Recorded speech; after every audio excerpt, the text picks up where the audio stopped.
안녕하세요. 오늘은 재난지원금 전국민에 지급하나라는 주제로 말씀드려보겠습니다. 코로나19 피해가 계속 이제 깊어지고 있는데요. 정부가 이제 소득 상위 30%를 제외한 나머지 70%에게만 긴급 재난지원금을 지급하겠다고 발표하니까 각자 온 국민들이 지금 불만과 반발이 커지고 있습니다. 특히 이제 자영업자나 이렇게 건강보험료가 예상보다는 좀 많이 나오는 계층들, 이런 쪽에서 이제 반발이 굉장히 심한데요. 여기에 대해서 이제 한교안 통합당 대표가 전 국민에 50만 원씩 지원하라, 이렇게 이제 선거 유세를 하면서 요구를 하자, 민주당에서 이제 하위 70% 지원에서 전 국민 지원으로 이제 변경 제한할 것으로 알려지고 있습니다. 한겨레 신문이 이제 여기 단독 보도했는데요. 이해창 더불어민주당 대표가 이제 6일 오전 부산에서 열린 더불어민주당, 더불어시민당 합동 선거대책위원회에서 이런 요지로 발언할 것으로 전해졌습니다.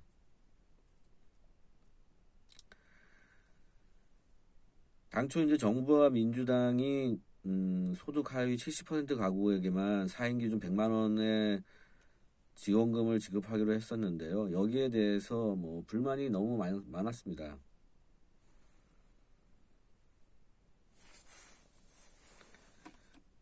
그 관련해서 이제 황교안 대표가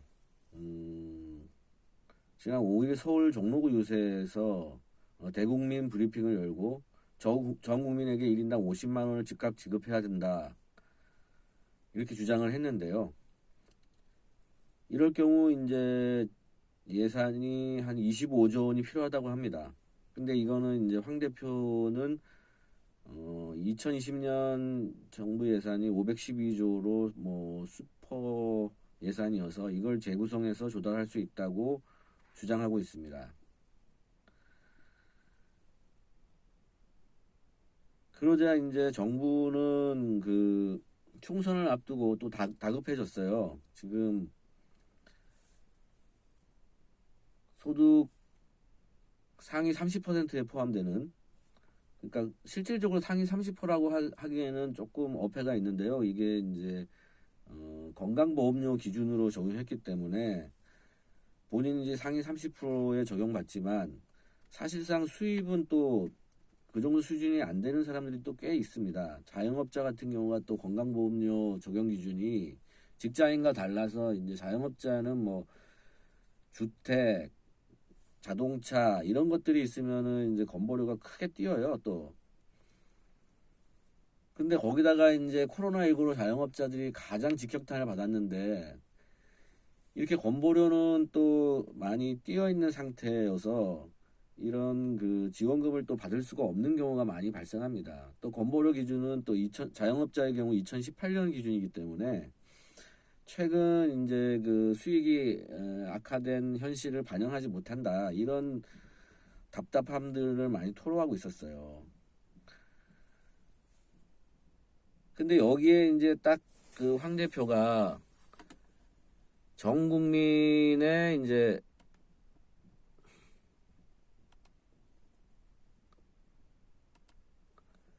황 대표가 이제 전 국민에 1인당 50만 원씩 지급하자, 이렇게 주장을 하니까 자영업자들 입장에서는 굉장히 기분이 좋은 소식이죠.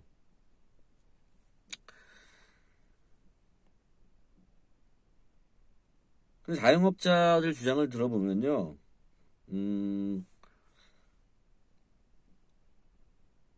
청와대 청원을 보면 알 수 있어요.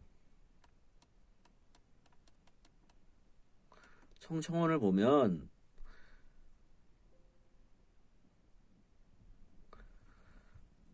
한 청원자가 이제 청원을 했는데 자신의 이제 대출이 절반 낀 집 한 채, 그 다음에 7년 된 자동차, 거기에 자신의 한 달 수입이 실질적으로 손에 떨어지는 게 한 150만 원 정도라고 합니다.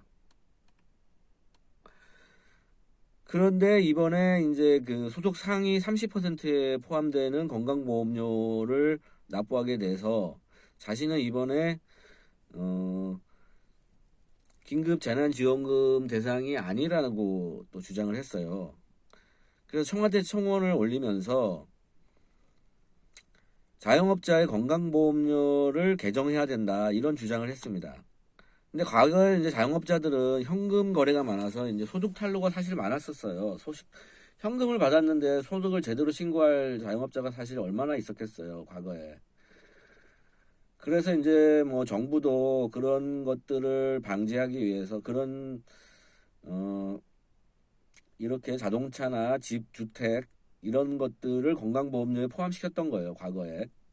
그런데 지금은 어떻습니까? 사실상 대부분이 사실 카드로 결제를 하고 있고, 뭐, 현금 영수증도 다 꼬박꼬박 받고 있어서, 현금 탈루가 사실은 거의 과거에 비해서 많이 줄었다고 합니다. 그런데 건강보험료는 이렇게 비싸니 사실 뭐, 기가 찰 노릇이죠. 사실 저희 형도 이제 자영업자를 하고 있는데, 자식이 없고 이제 50세에 부부 둘이서만 이제 자영업자를 하고 있습니다. 근데 20평대 베트남 쌀국수 식당을 하고 있는데 한 달에 건강보험료가 38만 원 정도가 나온다고 합니다. 그러면 어떻게 될까요? 이번에 뭐 2인 가족이기 때문에 2인 가족은 뭐 15만 원만 건강보험료가 15만 원만 넘어도 긴급 재난지원금을 못 받으니까 뭐 38만 원이면 뭐 기대도 못 하는 거죠. 근데 그 뭐 매출은 거의 뭐 반토막이 났다고 하니까 참 죽을 노릇입니다. 그런데 정부는 건강보험료를 기준으로 해서 재난지원금조차도 못 받게 하니까 참 자영업자들은 한탄할 노릇이죠. 그리고 또 이제 은퇴자 중에서도 지역가입자 은퇴를 하게 되면 이제 지역가입자로 전환되는데 여기 이제 중앙일보의 기사를 보면 이분의 기준으로는 이제 5억 5천만 원짜리 주택 한 채하고 그 다음에 5년 된 준준형 자동차